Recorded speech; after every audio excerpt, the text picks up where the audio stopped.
British abroad love their home comforts. We're fat and we like the big meals.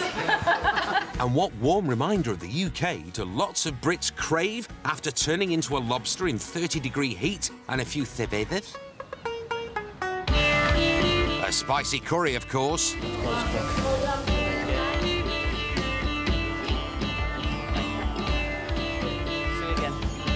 39-year-old Rajneesh Kauser left London and came to Benidorm in 2012, where he opened the clay oven, where customers head for taste bud tickling tandoori. Beautiful. I'm so glad you're enjoying it. Hasta la vista. Hasta la vista.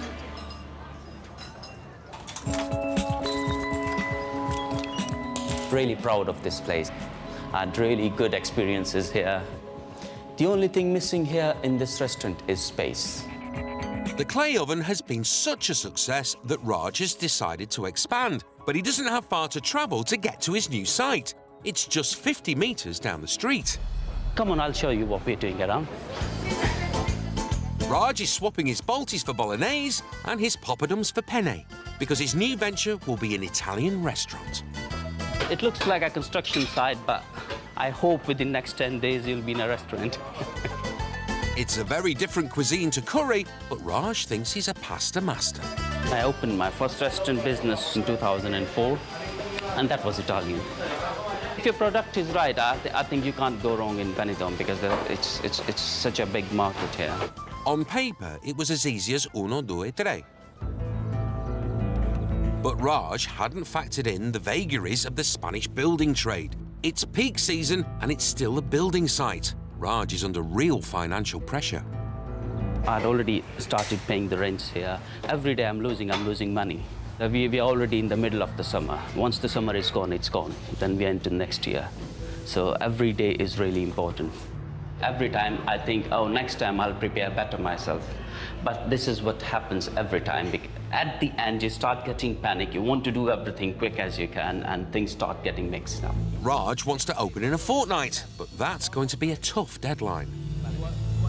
I'll keep pushing it. If I don't, if I tell myself I can't open it in 2 weeks, I will never be able to open it in 2 weeks. So I really need to push myself as well. But there's another problem, a sizable one. In the clay oven, we didn't have enough space, and I was crying for the terrace, which I didn't got. So what I was looking for next time, it should have a terrace. This time you got a terrace, and this is too big. It's nearly 35 meters. It is massive, and I hope this is really gonna work out good for me. It's a race against the clock for Raj. Will the 2-week time period be enough? Or could the terrace prove to be a terrible mistake? There are just 7 days to go until owner Raj Kauser opens his new Italian restaurant. A week ago, the place was a building site. Today, it's still a building site. This is my storage area. Bit messy at the moment. That's something of an understatement, but there are a few signs of improvement. At least here we are nearly done with everything. That's done. I've got all my plants. Lamp posts are there. I really like them, I don't know why.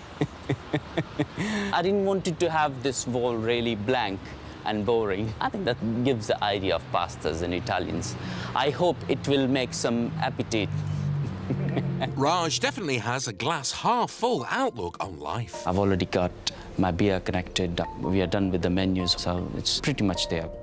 And it really feels good when people pass by and ask you, oh, it really looks nice when you're gonna open it. Let's see how it goes. I'm quite excited now. Raj has sunk £140,000 into the place, and the building work has overrun massively. But at least it's finally beginning to look like a restaurant. I was a bit worried earlier because, I mean, things were not going the way I wanted them to. I always calculated on my summer period, and the summer was just slipping away from my hands. But now, as you can see, it's looking good. I'm quite confident it's going to be good. The restaurant will open in 7 days' time, but if the place isn't finished, the opening night could be a disaster. Opening is always challenging. There's always something missing. You can never be perfect. Across town, after massive delays that have put enormous financial pressure on its owner, Raj Kauser, The finishing touches are being done, the kitchen staff are prepping, and the Italian garden restaurant's almost ready, which is a good thing as it opens in 5 minutes. The menu's attracting some interest, and the first reactions are positive. I think this restaurant will do very well because it's going to give a nice variety to the food selection around here. I think it'll take off. Owner Raj is a little stressed. He's so keen to open and get the tills ringing, he hasn't fully briefed his staff. Everything happened so quickly. I mean, we didn't have enough time so that we can have a little meeting together. We could have discussed things. We didn't even discuss table numbers. But there's no time for that now because his first customers have already arrived. It was a bit more of a shock, really, weren't it? Yeah, realised we was the first customers. You've got to try something new every time, haven't you? It's half of the relief that I've got customer. I'll get the other half once they get satisfied. So challenge is still there. Raj's friend, expat John Kelly, has turned up to show some support. An Indian opening an Italian restaurant, taking a lot of balls. Fair play to him. Opening night is stressful for anybody, especially when it's a brand new venture and there's hardly any decent Italians in Benidorm. And he's going to make a go of it. I think so. The first plates to leave the kitchen are served. And the first reviews are not far behind. Very tasty, yeah. I ordered spicy, but it's not really spicy. Spice Girl's not happy, but her colleagues are. Because we were the first customers, they gave us the drinks for free. If we were here for another week, we'd be back again, definitely. It's lovely. Really, really nice. So far, so good. The early nerves settle. The kitchen gets into gear and the punters start to roll in. Any more drinks order? And the decor gets the thumbs up. I think they've done an beautiful job. amazing job. Yeah. I love that. The fountain. So far, it's a fantastic start. I was really under pressure the whole day, but now things are settling down, so I'm really happy about everything. Tad Crocker owns 5 bars in Benidorm, but even after 22 years, he knows he can't sit back and relax. I get up every day, I work hard, and I like playing hard. That's my motto. He works 16-hour days, 6 days a week, meaning only 1 day off to enjoy the villa he shares with girlfriend and former bank worker Olivia and their dog Diesel. I'll never be rich, and I've been working all my life, but I'm always going to have a comfortable life. If I say I want to go on holiday, I can go on holiday. You know what I mean? But you're never, ever going to be rich out here. But despite being comfortably off, Tad has taken a risk buying a 5th bar. It's been his for a week and it's struggling to get customers. It's very old and tatty, but once I get my Yorkshire price stamp on it, it'll all change and then it'll be a busy bar like the rest of them. That means an entire refurb, and he's only got 6 weeks until high season starts, so it isn't going to be cheap. To complete this bar to my standard, I reckon about 80,000 euros, maybe 90,000, plus loss of earnings, because we're going to be shut for 2 months, which it's just got to be done well. The bar's such a mess. It's got to be ripped out and got done. And in September, we'll be up and running. We should be busy, making it all back. You hope. The refurb plus loss of earnings comes to about 140 grand. Still hurts when you've earned all that money and then you just lose it like that. Being a Yorkshireman, every penny counts. It could be a risk, and to add to that gamble, he's chosen girlfriend of 18 months, Olivia, as his new manager. She's never run a bar full-time on her own before. I might be manager, but it's not my bar. But I'll do as my best, obviously, for Tad to actually run it for him. She'll do pretty well. She's going to be a bit nervous at first, but she's got a lot of staff under her. But it's, like I say, it's a new adventure. With a bit of luck and my name, I think it'll be successful. I'm now officially the new Peggy Mitchell. So if I'm Peggy Mitchell, who are you? I'm Phil Mitchell. So you're my son? Yeah. Oh, great. I'm his mum. Great. Well, yeah, I do mother him, actually. And he's mothering. He's laughing now, but with a massive chunk of his savings at stake, will Tad's confidence get the better of him? 4 weeks after Tad added the ailing Queen Vic pub to his empire, it's time to close up for a full refurb, and girlfriend and manager Olivia can't wait. I'm glad to see these ugly decorations go. Is that full? Can you manage that? Are you sure? You're hurting your back. The heavy lifting's left to Tad and the lads. Put it down, use a step. Because where there's booze, there's brass. Jesus Christ. Oh, I'll do it this way. Proper Yorkshireman, waste not, want not. I don't chuck nothing away. Put that into the bar, be used to be gone by tomorrow. The bar is due to shut for 6 weeks. That means no pay for the staff. Tad and Olivia have been giving them extra shifts to cover the layoff, as well as holding back their tips. They'll have this to take and next week's to take as well, which the tips are quite good in here.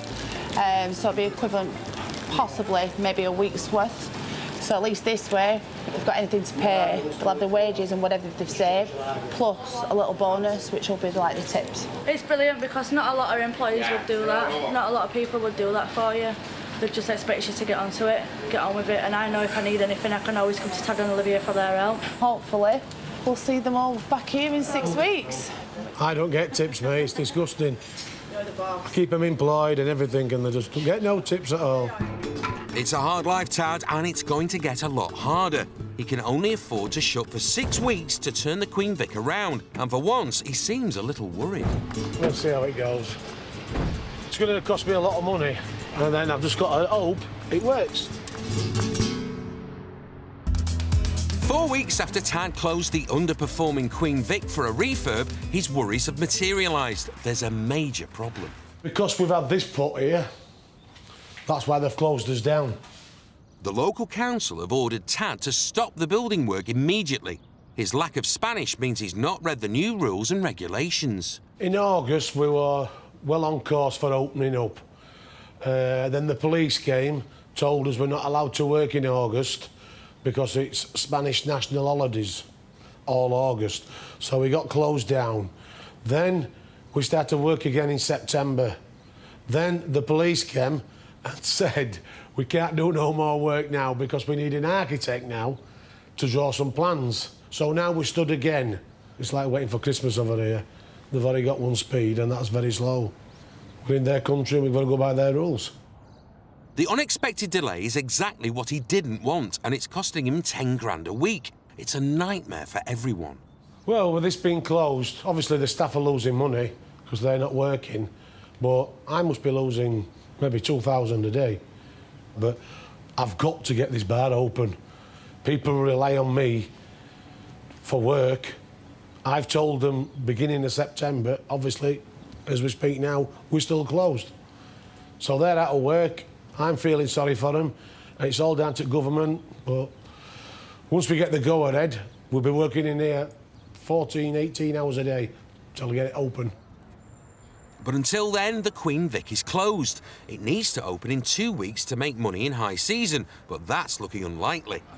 The latest addition to Tad's empire is still unfinished and losing £1.5 grand a day. I should be opening tonight. This will be grand opening. As you can see, we're nowhere near. I should be like that bar across the road now. All flashing lights, full of people. Obviously, with the town hall being like they are, we're still closed. We've lost a full month's take-ins, and it's rather bad like. Nothing's going on, and obviously my frustration is I want to get into work and obviously get what everybody else has got, which is, if you can hear outside in the background, everyone's busy. The Queen Vic should be paying back the 60 grand refurb costs, but Tad's other bars are taking the strain instead. It's just maddening that this is height at summer and we should be making loads of money now.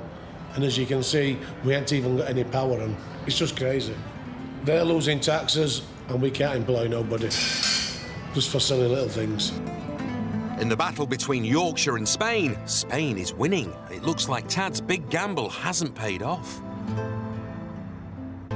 The The Queen Vic does eventually open, but just as the high season draws to a close. It may have lost a fortune in takings, but Olivia's just relieved to be trading and looking forward to the future. As you can see, there's been a big development and changes within the bar. Now we're just waiting for the kitchen to actually open, hopefully this week, and then it's all systems go then with the food. So it's all go. 45-year-old Michelle Baker was born in Birmingham, but was brought up in Benidorm. Her parents moved here in 1983. She's now editor of the Round Town Times, a local free sheet aimed at the British market. The article that we did on the mayor, asking him to keep Benidorm safe. Yeah. I want to do a follow-up on this because yesterday I did hear that they've already caught a band of robbers. Michelle lives with her Spanish husband Paco and their 5 children in Alfaz on the outskirts. Like any busy mum, she has to juggle caring for her family with the demands of her job, but it gives her a unique insight. I am an unusual character in so much as I've bridged the gap between England and Spain. I'm married to a Spaniard. My children are all bilingual. I run a business here and I've been involved in politics, so there's nothing in Benidorm that could ever shock me. Nice try, mate. But never say never, because Spanish bureaucracy has a big shock in store for Michelle and her family.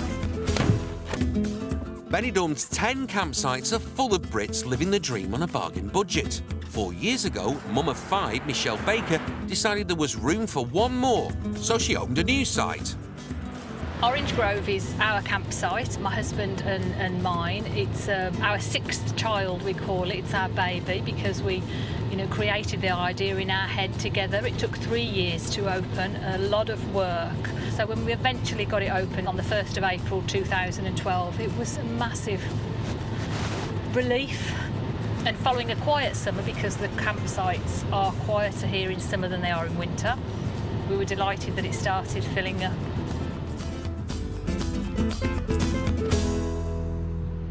That was taken in February of this year, just because I was so proud that the site was completely full and we had to put the full sign on the outside. Campers pay €10 a night. That's €300 a month. Times that by all 40 pitches, and Michelle and husband Paco have a nice little earner on their hands.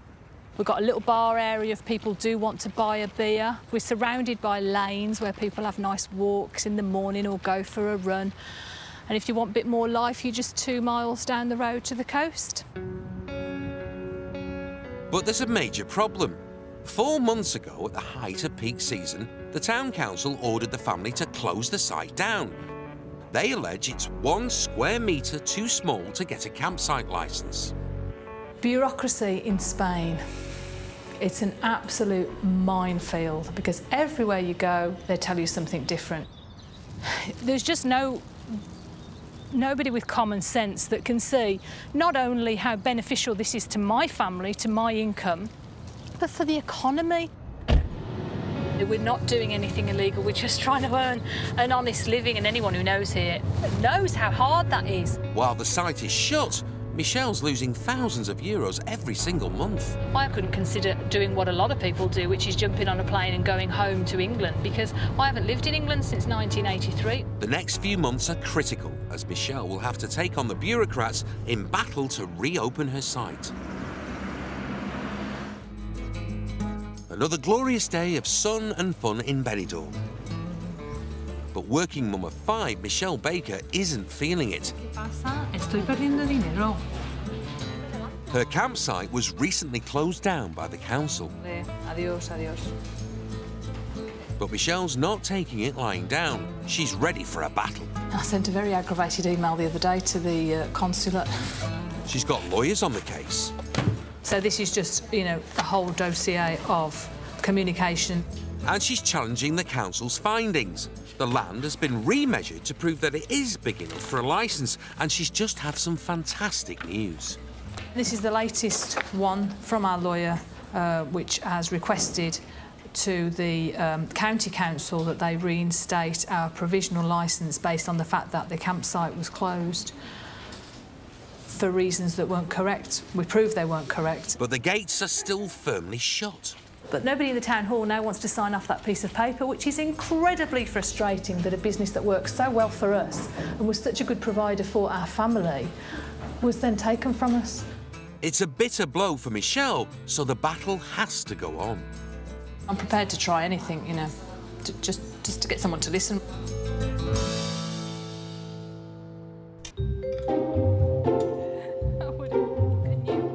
Michelle Baker can't afford to give up work just yet. Her camper park has been closed down by the local council, and her family of 5 are starting to feel the pinch. I just didn't believe it, but then it was real and I was like, whoa. It hit me that, oh my God, this is really important. I would have wished I was younger so I didn't have to worry about it, because now each time I ask for something off you, I think, is that too expensive or something? So I won't ask. It's made you more conscious of spending. Anything can happen to you here that usually wouldn't happen to you in the UK. It's just common sense isn't very common in Spain.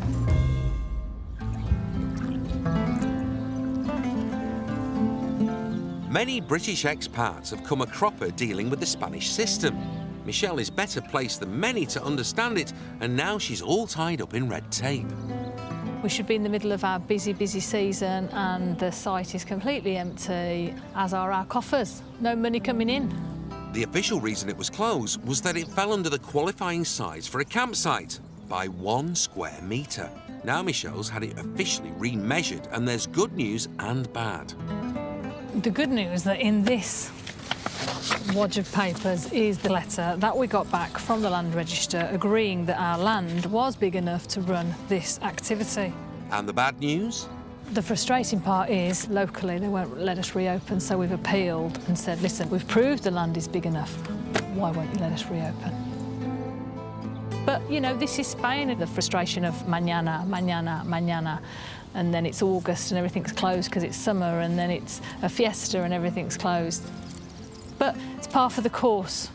And when you sign up to live here, you do sign up warts and all. Despite her frustration, Michelle hasn't lost heart.